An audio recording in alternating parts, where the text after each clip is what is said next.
Live from RT headquarters, I'm Anissa Naoué. Today, Putin and the Pope, solitary confinement and suicides, and Hitler's secret stash of booze is found in Germany. You're in the now.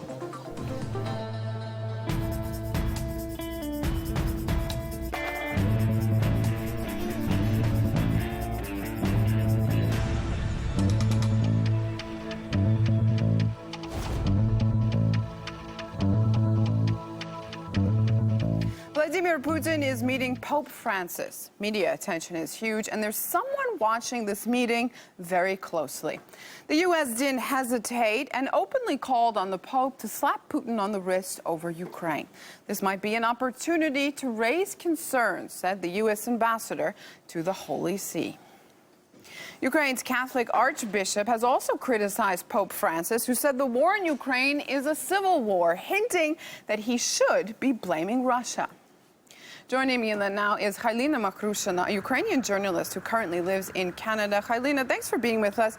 What does the Pope's condemnation of Russia really change here, and why is it being pushed for? Why does the U.S. ambassador want a tougher stance on Russia from the Vatican? Well, because we should not forget that France and Italy, two members of the G7, are to a large extent still Catholic countries.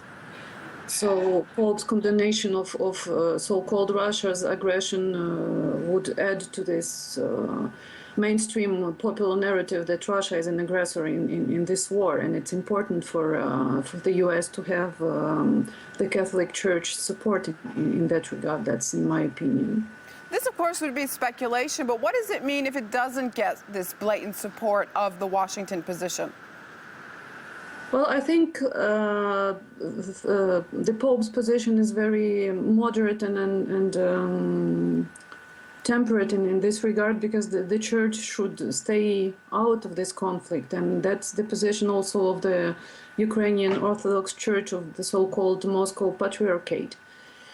And I hope that Pope Francis will remain on that position, because he's right, it is a civil war, and the Church should not be involved in that conflict in a country like Ukraine, where the religious cleavage is deep. The Pope always gets a lot of media attention. Putin always gets a lot of media attention. And when you put the two together, it's a media storm. I mean, we're seeing wall-to-wall coverage on this meeting. Why so much attention here?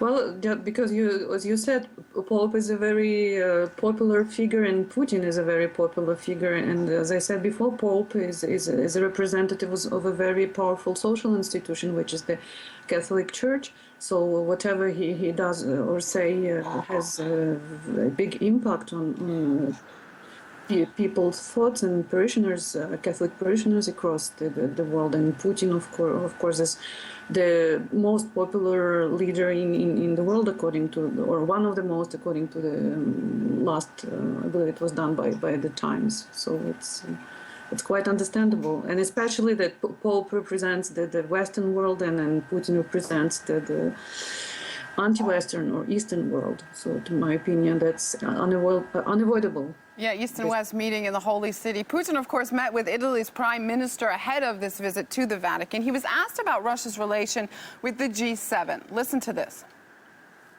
We don't have any relations with the G7. It's not really an organization, just a membership club. I don't remember Putin complaining much about the G8 when Russia was part of that. Why this sort of rhetoric now? Well, because from what I've been following, Russia really tried all the diplomatic means to solve this crisis, and Russia used all international platforms of international cooperation that are available out there, and apparently it didn't work. So that's why we have this deep disappointment on Russia's behalf. Because this is really all G7 is about, one unified position in terms of the war in Ukraine.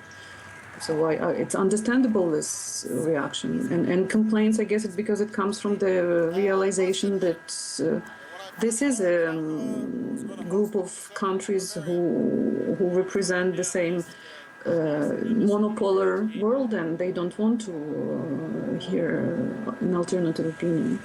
Indeed, it seems like no alternative views in this group of the G7. Halina Makrushina, a Ukrainian journalist who currently lives in Canada, with us in the Now from Ottawa. Thanks so much. You're welcome. Well, Jeb Bush has also decided to voice what he thinks of Putin. First of all, he's a bully. To deal with Putin, you need to deal from strength. He's a bully, and bullies don't, you enable bad behavior when you're nuanced with a guy like that. The presidential hopeful says, secondly, Putin doesn't care. Mr. Putin is a ruthless pragmatist. He will push until someone pushes back, and I believe that's NATO. Third, Russians deserve someone better. That ultimately Russia needs to be a European nation, and that everything we do ought to be to isolate its corrupt leadership from its people, for starters. Did you ask Russians? Because an American think tank, Pew Research Center, did. And it turns out Russians are fine with Putin. The majority, over 90%, say they approve the way he builds relations with the U.S. Almost the same numbers when it comes to Europe and the EU. That, of course, is despite the economic situation, difficulties that Russia's been seeing. 70% of Russians approve of how Putin is handling the economy. And 62%, the majority, gives a thumbs up to his methods of fighting corruption. Now, the same poll asked people in NATO countries, Ukraine and Russia, about who they mainly blame for the Ukraine crisis. 50% of Russians blame the West. 45% of Ukrainians blame Russia. So does almost 40% of people in NATO countries. Now, only a quarter of NATO states' populations have a favorable view of Russia, while there are even those who'd easily agree to nuke the country. We're going to launch a preemptive nuclear strike. Birthday to support the nuclear strike against Russia, and a signature. Really appreciate that. This is the one way we can maintain our superiority. All right. Thank you so much. No problem. Part of the plan to deal with Russia is to launch a preemptive nuclear strike, which will help to maintain America's superiority in the world. I appreciate your supporting a nuclear attack on Russia. Thank you so much. No problem. Here's the thing. Violating all sorts of treaties. If they launch nuclear weapons at us, we're going to blow them into smithereens. Well, this is to support Obama's plan for a preemptive nuclear strike to Russia, just to send them a message that we are still the world's first and only superpower. Just print here a birth date and a signature, just to support America. Plan to launch the preemptive nuclear demonstration against Russia for violating the... No thanks, man. We're just trying to show support for... we need 100,000 signatures to support Obama's plan to use a preemptive nuclear strike against Russia.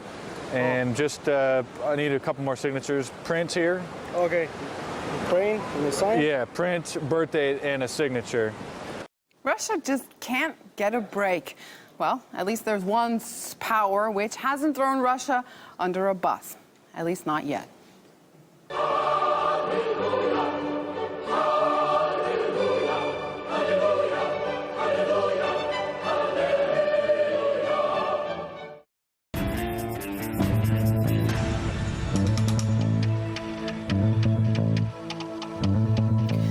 Of a German restaurant in Saxony found some historic hooch in his cellar. Nazi-era alcohol hidden on the grounds of his villa by no other than Hitler.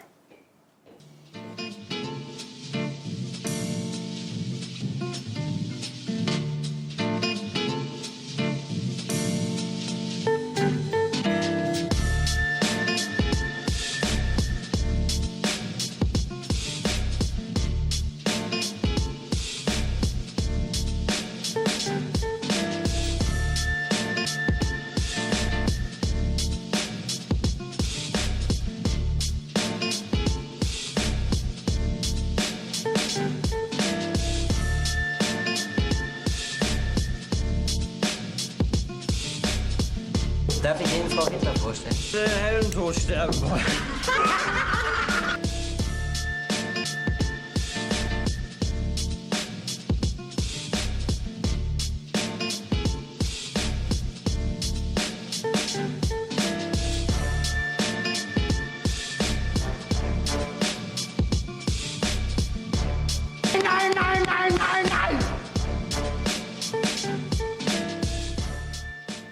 Coming up, how selfies can kill and safety tips to take care of yourself while snapping. Stay in the know.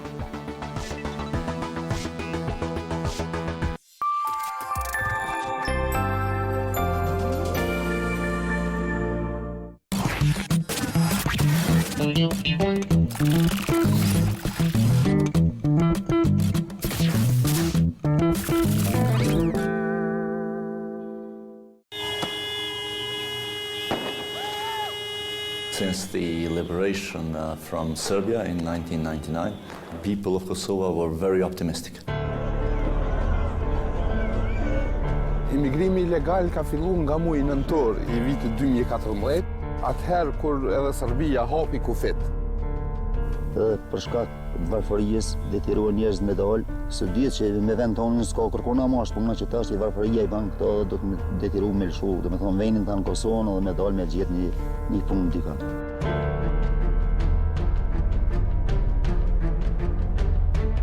Çfarë bën në Gjermani tash? Gjermani po momenti Çfarë po flet në Gjermani tash?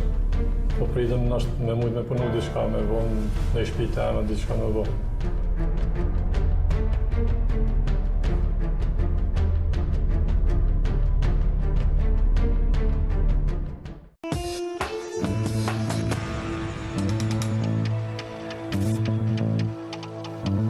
Saudi Arabia's coalition's dropping bombs relentlessly. The aerial campaign is pushing Yemen deeper into a humanitarian crisis.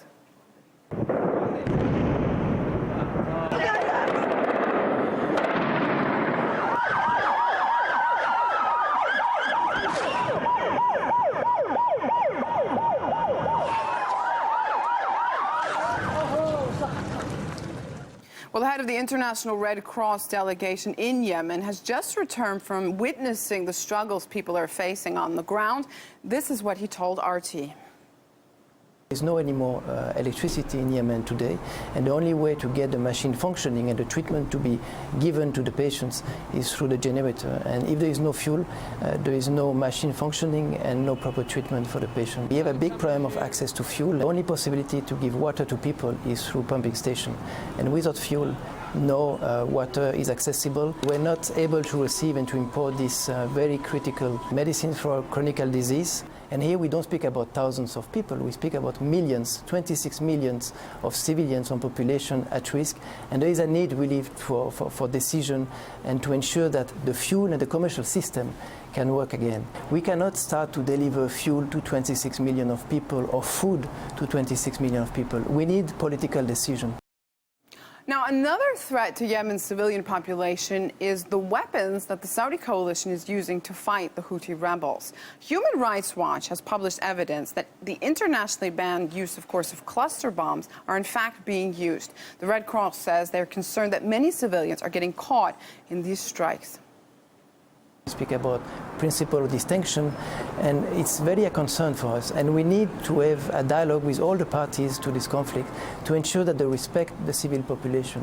When you target, for example, ammunition depot, you have to take into consideration that a lot of civilians is living around, and we've seen several times a lot of civilian casualties, and it's something we have to address.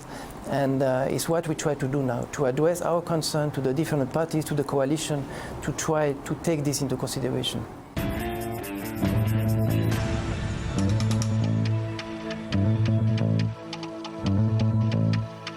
The American prison system is broken. Its latest victim was 22-year-old Khalif Browder, who hung himself last weekend after spending 3 years in jail at Rikers Island, 2 of them in solitary confinement.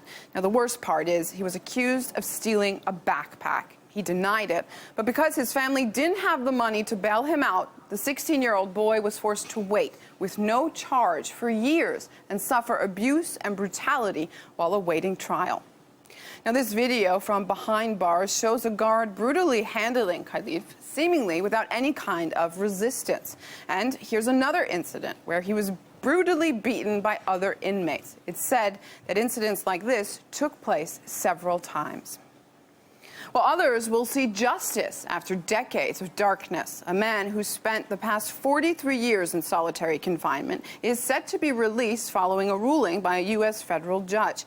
Albert Woodfox was initially convicted of armed robbery. Amnesty International has praised the verdict, calling it a triumph of justice. Albert ended up in isolation over allegations he had killed a prison guard, something that was never proven. Well, for more than 4 decades, he spent 23 hours a day in a windowless cell the size of a small closet. Albert was denied human contact even during meals. Again, 43 years. The segregation also left him without access to books or religious activities. Well, the conditions he endured and his entire case have been widely condemned. And yet, days after the court ruling to free him, Albert is still in solitary confinement.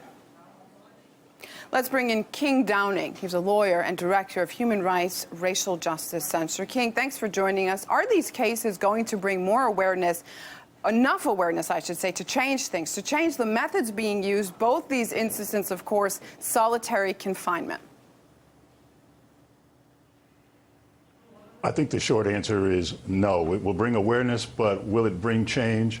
No, these cases are like dominoes. They've happened one after another, both problems in Rikers Island around juveniles and also the problems that happened in Angola, the notorious prison around Albert Woodfox. Ironically, Albert Woodfox had joined the Black Panther Party because of conditions in his hometown in Louisiana, many of which are mirroring the exact same conditions that are happening in New York City at the present day that led to the suicide.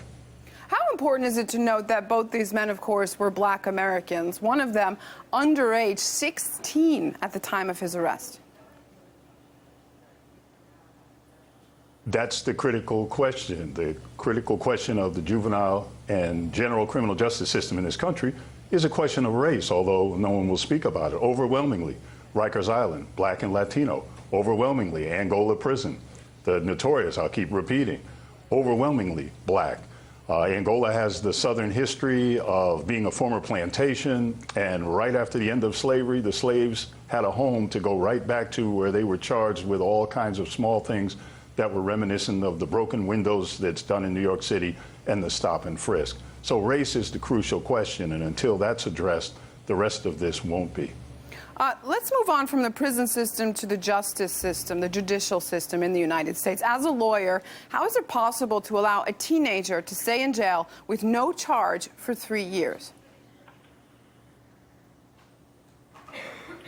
There are so many ways that there are problems with this particular case in Rikers Island. The first is the violence that was perpetuated there, not only by the inmates and the guards, but it was also organized. There was a program called The Point. There was a program called The Team, where people were basically beat up by inmates with the acknowledgement and the insistence of the guards. The second problem is the one that you just asked about, and that is the long, long history of problems in New York City around high bail. A study was done that found that 90% of the people in the New York City prison system, in the jail system, I should say, can't afford a $1,000 bail. And so here you have a young man with no prior charges, a young Black man, no prior charges, being kept for the family not being able to afford that amount. And the overwhelming majority of people who are held in the New York City system are being held there simply for not being able to afford, not for any risk of flight or risk of harm, which is the real reasons why bail should be held. And this goes on all across the country, and especially also in Louisiana. And I just want to underline, this was 3 years in jail, 2 of them in solitary confinement for stealing a backpack, a 16-year-old. You seem pretty pessimistic about change. You flat out say, no, this is not going to change anything. I understand why. But what needs to happen for something to change then? Well, what needs to happen is for there to be a step up of action on all fronts. Lawyers, like the lawyers who are taking these cases, and in the suicide case, Khalif has a $20 million lawsuit going on that talks about these conditions. So the city needs to start settling these cases and stop pushing them back. Also, the kind of movement that we saw with Occupy and that we saw around Mike Brown seems to be the way that the United States responds to changes. after the massive protests out there, the Department of Justice went in and they got rid of the chief judge, got rid of the city manager, and the police chief. So that kind of action has to happen and also be respected. And the third part of it is that until police and guards get prosecuted for the actions that have happened, there's not going to be any change. We have guards at Rikers Island when Khalif attempted suicide who cut him down and then beat him up. And each time he tried to commit suicide after that, he was attacked and beaten again. That's an assault and battery. On top of that, they filed false charges against him for fighting and assaulting the guards after his suicide attempts. And rather than getting him any kind of counseling, which would also be official misconduct, he was denied food and other kinds of basic benefits as a punishment for attempting suicide rather than getting the psychological help. So until there's the same kind of prosecution of guards and police that we have seen in our communities of color, 0 tolerance, 3 strikes, I don't think we're going to see a change. That doesn't stop me from encouraging and working to change, but I think that's what it's going to take. That's true. Khalif Browder, it's important to remember, attempted suicide while in detention. And again, to remind our audience, of course, he did, in fact, kill himself in his family's home in the Bronx just this weekend. King Downing, who's a lawyer and director of the Human Rights Racial Justice Center, with us in the Now from New York. Thanks so much.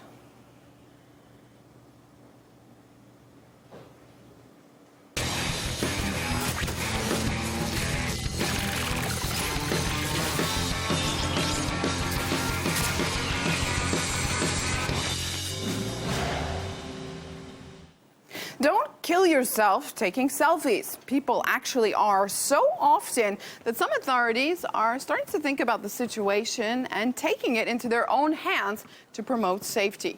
Here's RT's Yegor Piskinov. The selfie phenomenon shows no sign of dying down. And to get the most likes these days, you have to play dangerous. For example, filming yourself next to an active volcano. But often this leads to trouble. Like when 22-year-old Jared Frank was kicked in the head by a conductor when he was taking a selfie near a moving train in Peru. Or this guy in Australia who thought it was a good idea to take one with a tornado rushing towards him. Or the tragic story of 17-year-old Russian Ksenia Ignatieva. She climbed onto a railway bridge, took this selfie, but then lost her balance, fell, and was electrocuted to death. Activists claim the number of people getting into accidents, including fatal ones, is on the rise, especially among the young. A public movement in St. Petersburg has proposed that a safe approach to taking selfies should be taught in schools, and local authorities are now looking at this idea. The proposal includes getting psychologists, professional photographers, and even the police involved. Psychologists would explain how taking selfies can turn into an addiction, which can become life-threatening and is not worth even 1,000 likes. Photographers would teach students how to make cool pictures without risking their lives, while police would present statistics on how often people get into trouble with the law when taking selfies.